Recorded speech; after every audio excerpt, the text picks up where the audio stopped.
The assets of three companies have been frozen: Apple Daily Limited, Apple Daily Printing Limited, and Apple Daily Internet Limited.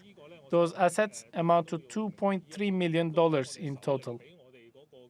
Let's get more analysis on this from Joseph Cheng. He's a political analyst and joins us now from Auckland. Thanks so much for being with us here on TRT World. How worrying are these raids, and what is this telling us about the press freedom in Hong Kong? Well, there is not much press freedom left in Hong Kong now. I think most Hong Kong people feel it this way.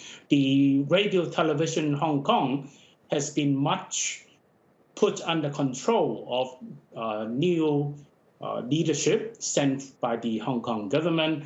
The Apple Daily is the only remaining staunchly objective and critical newspaper in the territory. Now its top executives are being detained, and because of the provisions of the national security law, it is rather difficult, rather unlikely that they can secure bail.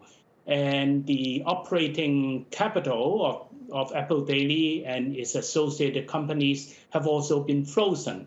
So people expect that it is very difficult for the media, for the newspaper to continue its operation. And politically, it is believed to be a kind of gift presented to the Chinese authorities to make sure that the newspaper ceases operation just before July the 1st, the centenary of the founding of the Communist Party of China. And it is very worried that the internet media, the remaining free media in Hong Kong, will be the next targets.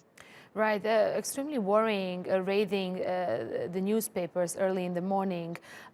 Explain to us more this national security law, and what does this mean for the future of Hong Kong? Does this mean we will see like raids like this one even more? Well, the national security law was implemented last June, and it is meant to ensure full control of Hong Kong by the Chinese authorities.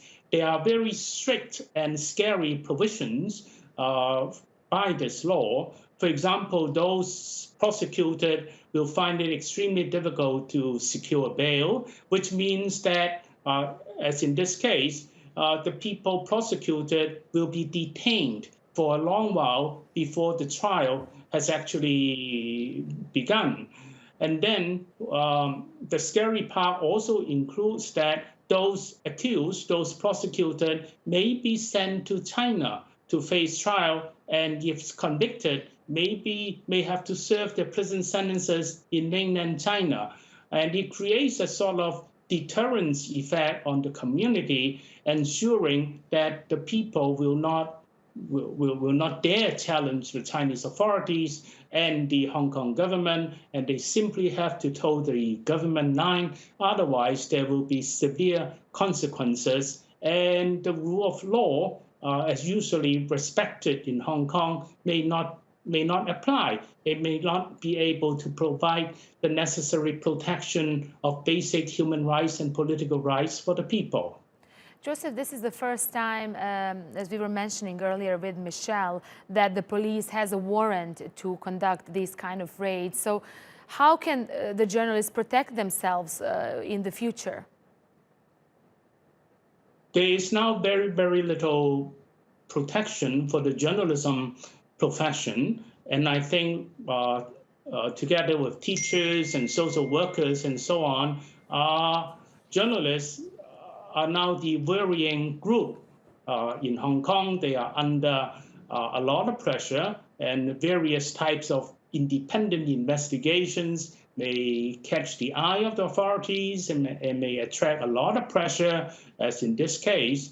And basically, the general interpretation on the part of Hong Kong people is that the Chinese authorities and the government no longer tolerate independent media in the territory. Further still, as the example of Radio Television Hong Kong has demonstrated, the kind of records kept by the independent media may also be removed from the internet, from the public. And this means it will facilitate the reinterpretation of history, the reinterpretation of political developments in Hong Kong by the authorities concerned. Joseph Cheng, thank you so much for that insight for us. I really appreciate that.